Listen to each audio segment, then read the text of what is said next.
แปรรูปปลาหมอข้างดำเป็นน้ำปลานะฮะสร้างแบรนด์เลยวันต่อไปเห็นบ่พลิกวิกฤตให้เป็นโอกาสพี่น้องครับนะฮะมีการประมงสมุทรสาครผนึกกำลังเรื่อนจำจับปลาหมอข้างดำทำน้ำปลาสร้างแบรนด์ฮับเผยสมุทรสาครนะครับซึ่งก็เพิ่มมูลค่าให้เป็นปลาหมอข้างดำนักโทษก็ยังได้มีโอกาสฝึกอาชีพพร้อมเพิ่นว่าการจัดการกับปลาหมอข้างดำสำนักงานประชาสัมพันธ์จังหวัดสมุทรสาครได้เปิดเผยเมื่อวานนี้ครับ27ตุลาคม2568เวลา 16 นาฬิกาที่เรือนจำจังหวัดสมุทรสาครตำบลโกรกกรากอำเภอเมืองสมุทรสาครนะครับก็ได้นายพเดิมรอดอินประมงจังหวัดสมุทรสาครบุคลากรจากเรือนจำจังหวัดสมุทรสาครคณะกรรมการขับเคลื่อนนโยบายกรมประมงหรือว่า FC สมุทรสาครบริษัทเจริญโภคภัณฑ์อาหารจำกัดมหาชนและเจ้าหน้าที่ที่เกี่ยวข้องนะครับจัดโครงการกิจกรรมบูรณาการซอยเหลือสังคมกำจัดปลาหมอข้างดำนั่นแหละฝึกวิชาชีพแปรรูปผลิตภัณฑ์น้ำปลาและก็ปลาหมอจากปลาหมอข้างดำนำปลาหมอข้างดำที่ได้ทำน้ำปลาสร้างแบรนด์หับเผยสมุทรสาครโอ้คือบ่ตั้งชื่อให้มันทันสมัยกว่านี้หับเผยนายพเดิมเปิดเผยว่าจังหวัดสมุทรสาครประสบปัญหาการแพร่ระบาดของปลาหมอข้างดำในแหล่งน้ำสาธารณะและก็พื้นที่เพาะเลี้ยงสัตว์น้ำของเกษตรกรโดยภาครัฐก็ได้มีมาตรการต่างๆออกมาแก้ไขปัญหาอย่างต่อเนื่องซึ่งหนึ่งในนั้นก็คือมาตรการลงแขกลงคลองจับปลาหมอข้างดำมาทำน้ำปลาโดยเรือนจำจังหวัดสมุทรสาครก็ได้บูรณาการกับสำนักงานประมงจังหวัดสมุทรสาครและก็ภาคเอกชนนำปลาหมอข้างดำที่จับได้มาแปรรูปเป็นน้ำปลาภายใต้แบรนด์หับเผยสมุทรสาครเพื่อเป็นการส่งเสริมทักษะอาชีพผู้ต้องขังและก็เป็นการส่งเสริมให้เกิดการบริโภคผลิตภัณฑ์จากปลาหมอข้างดำในวงกว้างนะครับซึ่งก็จะซอยลดจำนวนของปลาหมอข้างดำได้อย่างครบวงจรนะครับผลการผลิตน้ำปลาจากปลาหมอข้างดำครั้งนี้ใส่ปลาหมอข้างดำที่จับได้จากการจัดกิจกรรมลงแขกลงคลองวันที่27ตุลาคม2568จำนวน183กิโลกรัมมาทำเป็นวัตถุดิบในสัดส่วน1:4คือเกลือ1แล้วก็ปลาหมอข้างดำ4ส่วนการันตีความหอมและรสชาติที่ถูกปากทุกๆคนซึ่งก็หลังจากนี้มีการต่อยอดแบรนด์น้ำปลาหับเผยสมุทรสาครให้เป็นที่รู้จักกว้างขวางต่อไปเพิ่นว่านะครับโดยกิจกรรมในครั้งนี้มีวัตถุประสงค์ดังนี้ครับ1เพื่อกำจัดปลาหมอข้างดำที่รุกรานส่งผลกระทบต่อระบบนิเวศของแหล่งน้ำให้ลดลง2เพื่อสร้างมูลค่าเพิ่มจากทรัพยากรปลาหมอข้างดำที่มีปริมาณหลายและก็หาได้ง่ายในพื้นที่บ่ต้องเลี้ยงยากเพิ่นเอาไป3เพื่อนำปลาหมอข้างดำมาใช้ประโยชน์อย่างคุ้มค่าและมีประสิทธิภาพ4นะครับเพื่อการสร้างผลิตภัณฑ์อาหารใหม่ที่มีคุณค่าทางโภชนาการและเป็นทางเลือกใหม่ให้กับผู้บริโภคสุดท้าย5ครับเพื่อส่งเสริมให้ผู้ต้องขังได้ฝึกวิชาชีพส่งเสริมให้เกิดการสร้างงานสร้างรายได้และก็ส่งเสริมการร่วมกลุ่มในการประกอบอาชีพต่อไปนะครับเห็นบ่ของที่เฮาคิดว่ามันเป็นวิกฤตเฮาสามารถเปลี่ยนให้เป็นโอกาสได้นะครับนี่ก็เป็นเรื่องราวข่าวคราวแม่ค้าลอตเตอรี่สุดช่ำครับมีหญิงชราหลอกซื้อเลขเด็ดก่อนจะฉกเงินไป 7,500 บาทหนีอ้อยต้อยพี่น้องอยู่ไสนอบาทที่นี่27ตุลาคม2568ครับผู้สื่อข่าวลงพื้นที่ตรวจสอบกรณีผู้ใช้ Facebook ซึ่งก็เป็นแม่ค้าขายลอตเตอรี่รายหนึ่งได้โพสต์ข้อความโพสต์คลิปวงจรปิดเผยภาพเหตุการณ์ขณะถูกหญิงสูงอายุทำที่เขามาซื้อลอตเตอรี่ก่อนอาศัยจังหวะเผลอขโมยเงิน 7,500 บาทหลบหนีไปเหตุเกิดภายในหมู่บ้านแห่งหนึ่งหน้าร้านสะดวกซื้อตำบลบางบัวทองอำเภอบางบัวทองจังหวัดนนทบุรีจากการสอบถามนางสาวสุภาพรอายุ56ปีแม่ค้าขายลอตเตอรี่ผู้เสียหายครับได้ว่าเหตุเกิดขึ้นเมื่อวันที่25ตุลาคม2568ที่ผ่านมานี่เองเวลาประมาณ 7:10 น.ขณะนั้นตนบ่ได้อยู่ร้านขายนะครับเพราะว่าไปทำบุญที่โรงทานจึงให้สามีของตนมาขายแทนโดยสามีได้บอกให้ฟังว่าหญิงชราร่าวอายุ70ปีนี่ล่ะย่างมาคนเดียวแล้วก็ทำที่เข้ามาขอซื้อเลขลอตเตอรี่พร้อมขอให้ซอยหาเลขให้แน่ ขณะที่สามีกำลังหยิบเลขตามคำขอนั้นหญิงคนดังกล่าวก็ได้ฉวยโอกาสหยิบเงินสดที่ว่างอยู่บนโต๊ะพะนะ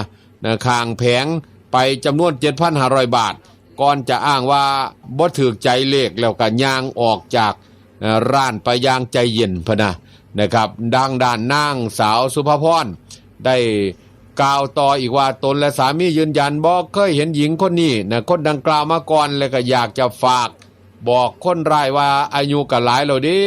ยายเอ้ยบ่ควรที่สิเฮ็ดแบบนี้ตลิตนผู้ที่เขาเจ้าเดือดร้อนเนี่ยเป็นหยังอายุก็บ่น้อยแล้ววันต่อไปนะครับบ่ควรเฮ็ดเลยนะครับว่าตนกับสามีจะหาเงินได้แต่ละบาทแต่ละสตางค์นะครับต้องหลังคดหลังแข็งขายลอตเตอรี่ขายขนมทำขนมโจรว่ามือช้ากว่าสิได้ 7,500 บาทโดยหลังเกิดเหตุก็ได้แจ้งความไว้ที่สภ.บางบัวทองครับอยากฝากถึงคนร้ายนะครับว่าหากสำนึกได้ขอให้นำเงินมาคืนซะถือว่าสงสารตนกับสามีพอตอนนี้ลำบากหลายนะครับว่าจังสั่นและก็ทางด้านเจ้าหน้าที่ตำรวจอยู่ระหว่างตรวจสอบนะครับภาพจากกล้องวงจรปิดในพื้นที่เพื่อติดตามตัวหญิงสูงอายุรายดังกล่าวนะครับมาดำเนินคดีตามกฎหมายพะนะโอ้นะอายุก็หลายแล้วถูกจับได้ก็แห้งสิยากไปหน้านะครับไปเบิ่งข่าวนี้ครับพี่น้องครับบ่ยกเลิกเด้อปรับรูปแบบใหม่เทศกาลพลุนานาชาติ2568เพิ่นว่าเมืองพัทยาเดินหน้าจัดเทศกาลพลุนานาชาติ2025ครับภายใต้ชื่อว่าแสงแห่งความจงรักภักดีสถิตในใจนิรันดร์นะครับทั้งวันที่27ตุลา2568พี่น้องครับนายปรเมศงามพิเชษนะครับซึ่งก็เป็นนายกเมืองพัทยาแถลงภายหลังการประชุมว่างานปีนี้ยังคงจัดขึ้นตามปกติครับตามกำหนดในวันที่28-29พฤศจิกายน2568แต่จะปรับปรุงรูปแบบกิจกรรมให้มีความสมพระเกียรติและก็เหมาะสมกับสถานการณ์ปัจจุบันภายในงานจะจัดการแสดงโขนนะครับซึ่งก็ถือว่าเป็นศิลปวัฒนธรรมสำคัญที่สมเด็จพระนางเจ้าสิริกิติ์ทรงมีพระราชสวนีให้อนุรักษ์ไว้ให้คงอยู่คู่ชาติไทยนะครับพร้อมกับการแสดงจากวงออร์เคสตราบรรเลงเพลงพระราชนิพนธ์และฉายภาพยนตร์พระกรณียกิจบนเวทีนะครับก่อนเริ่มการแสดงพลุผู้เข้าร่วมงานกะจะได้ยืนสงบนิ่ง1 นาทีครับเพื่อแสดงความอาลัยจากนั้นจะเปิดการแสดงพลุชุดพิเศษแสงแห่งความจงรักภักดีสถิตในใจนิรันดร์นะครับที่สื่อถึงความสำนึกในพระมหากรุณาธิคุณของพระองค์นะครับนอกจากนี้ครับเมืองพัทยาเชิญชวนประชาชนและนักท่องเที่ยวร่วมแต่งกายนะครับด้วยชุดไทยพระราชนิยมทั้ง8แบบน้ำกันหรือเสื้อผ้าสีสุภาพพร้อมติดริบบิ้นดำนะครับเพื่อร่วมเป็นส่วนหนึ่งนะครับในงานอันทรงเกียรตินะส่วนร้านค้าร้านอาหารและเครื่องดื่มจะเปิดให้ลงทะเบียนในช่วงต้นเดือนพฤศจิกายนนี้วันต่อไปส่วนเทศกาลลอยกระทงของเมืองพัทยายังคงดำเนินการจัดกิจกรรมลอยกระทงเพื่ออนุรักษ์สืบสานประเพณีต่อไปนะครับนี่คือประกาศทางพัทยาทางชลบุรีเพิ่นพุ่นละนะครับเสื้อว่าเมืองอื่นๆก็สิทยอยได้ออกมาชี้แจงแต่ละหม่องแต่ละบอนแต่ละงานนะครับเพราะช่วงนี้เป็นช่วงที่คนไทยอยู่ในบรรยากาศของความโศกเศร้าอยู่วันต่อไปนะครับแต่ว่างานที่เขาเจ้าตั้งเป้าไว้เพิ่นก็สิจัดให้เหมาะสมมองง่ายๆนะครับไปอีกจักข่าวนึงกันนะพี่น้องครับนี่ก็เป็นเรื่องราวยืนยันบ่แม่นการสุดโตเหตุคอนกรีตไหลลงบนถนนมาเบิ่งกันนะพี่น้องครับนี่ก็ยืนยันบ่แม่นการสุดโตเด้อเหตุคอนกรีตไหลลงถนนพระราม2เอาอีกแล้วพระราม2อีกแล้วบ่ ถนนสายนี่ก็ได้กรมทางหลวงชี้แจงเหตุคอนกรีตไหลลงถนนพระราม2ยืนยันบ่แม่นการสุดโตครับย้ำว่าโครงสร้างนั้นแข็งแรงกรมทางหลวงโดยสำนักงานก่อสร้างสะพานขอชี้แจงข้อเท็จจริงต่อพี่น้องประชาชนในกรณีที่มีการเผยแพร่ข่าวผ่านสื่อมวลชนและก็โซเชียลมีเดียประจำวันที่27ตุลาคม2568เกี่ยวกับเหตุคอนกรีตไหลลงมาบนถนนพระราม2โดยมีรายละเอียดดังนี้ครับเหตุดังกล่าวเกิดขึ้นเมื่อช่วงเวลา 1:55 นาทีของวันที่27ตุลาคม2568ณ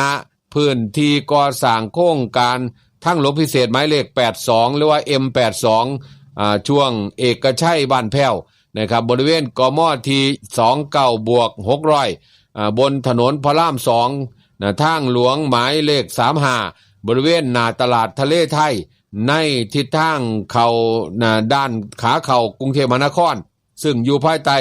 การดำเนินงานของกิจการร่วมค่า UNASI โดยเหตุดังกล่าวนั้นเป็นเหตุที่เกิดขึ้นระหว่างการปฏิบัติงานเทคอนกรีตสำหรับข้านร่องลับในขณะนั้นได้มีคอนกรีตผสมเสร็จจำนวนหนึ่งครับได้ไหลย้อนไหลล่นออกมาจากแบบของด้านข้างแล้วก็แตกตกลงมาบนผ้าใบ